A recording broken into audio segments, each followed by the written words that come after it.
Det her det er så krøllecylinderne. Og den ene krøllecylinder laver krøller, der vender indad.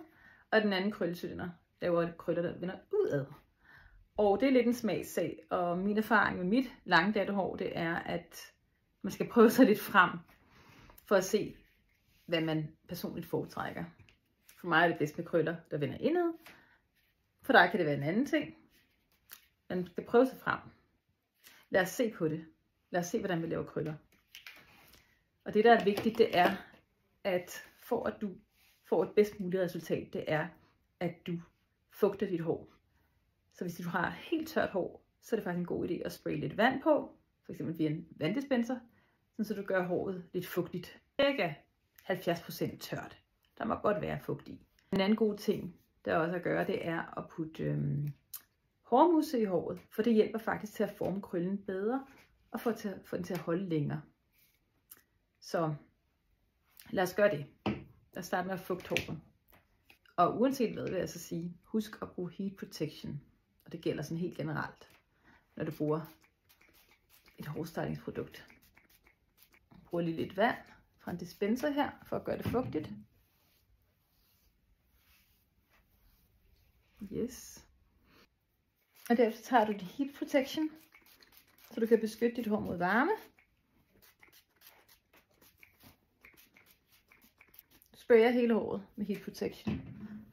Og der er det jo individuelt, hvordan du selv arbejder det frem. Så du sørger for, at hele håret er beskyttet. Yes. Godt. Nu er du sådan forberedt håret. Og det du så skal gøre, det er, når du skal til at krølle dit hår, så er det vigtigt, at du deler håret op i sektioner. Om du deler det op i en øvre og nedre sektion, eller deler håret op halvt, det er egentlig måske lidt ligegyldigt. Det er en smagssag. Du må prøve det frem og se, hvad der fungerer bedst for dit hår. Her prøver jeg lige at dele håret op, så jeg arbejder nedfra og op. Så jeg tager den øverste sektion af håret og putter op i sine clips, sådan så jeg har det frie hår hernede, som jeg så kan arbejde på. Så tager du din mousse. Ja. Spærer lidt mousse ud på hånden og fordeler i en hårtot.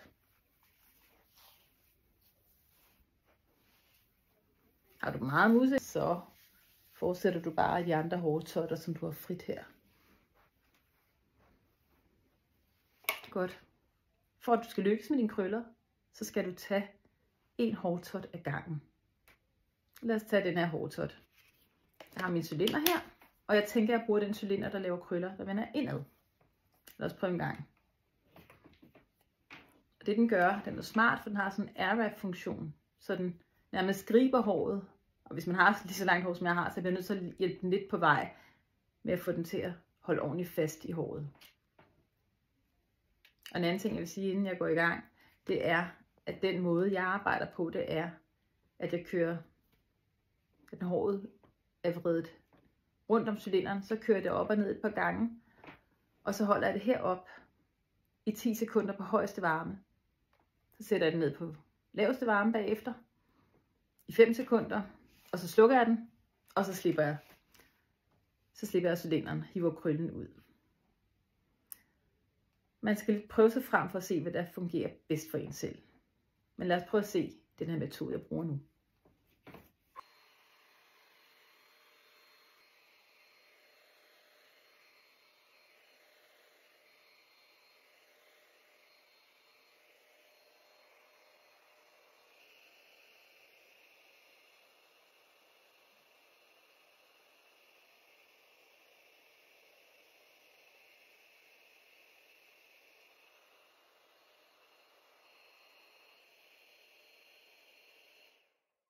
Og så slukker jeg her. Sådan. Så blev krøllen skabt der. Og så gælder det om at sætte krøllen væk fra resten af håret. Fordi nu er jeg færdig med den her. Så jeg bruger en clips for ligesom at få den væk fra det andet hår, der ikke er færdigt endnu. Fortsætter med næste hårtot. På samme måde. Jeg wrapper håret rundt om den her via airwrap-funktionen. og så kører den op og ned.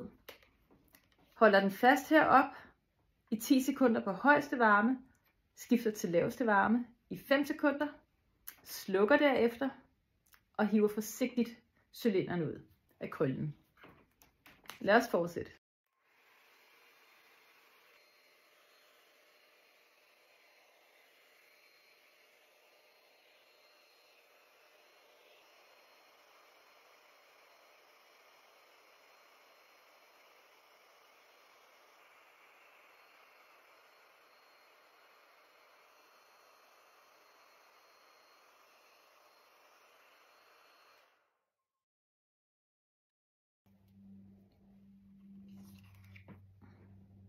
Voilà, en til krølle. Fedt. Sætter jeg også op sammen med den anden krølle, jeg lavede lige før.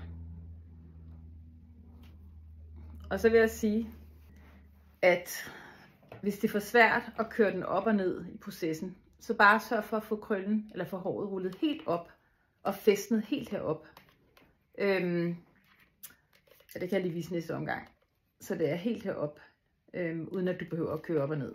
Det kan du sagtens gøre. Så holder du den bare derop 10 sekunder i højeste varme, 5 sekunder i laveste, slukker og hiver forsigtigt cylinderen ud.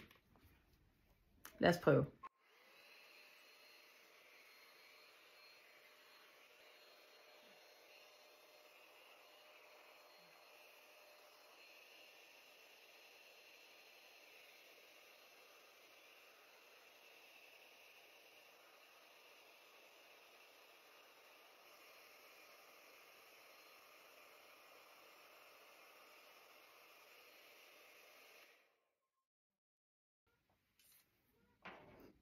Sådan, det fungerede jo meget fint. Så er krøllen skabt der, og den sætter du også igen op sammen med de krøller, du allerede har lavet. Sådan, skal lige øve sig. Og så vil jeg også sige, at det her med at tro, at den bare lige kan gribe ens hår, uden at man skal hjælpe den på vej. Det skal man lige passe på med at tro på, for det er ikke altid, den kan det. Det kommer meget an på, hvor langt hår du har, af min erfaring. Hvis du har lige så langt hår, som jeg har, så skal den altså hjælpes på vej, for at den kan tage ordentligt fat. Har du kort hår, så kan det godt lade sig gøre, at den selv griber den og kører op. Men generelt, så prøv dig lige frem, ikke også? Godt. Tænker jeg krøller resten af håret, og så ses vi igen om lidt.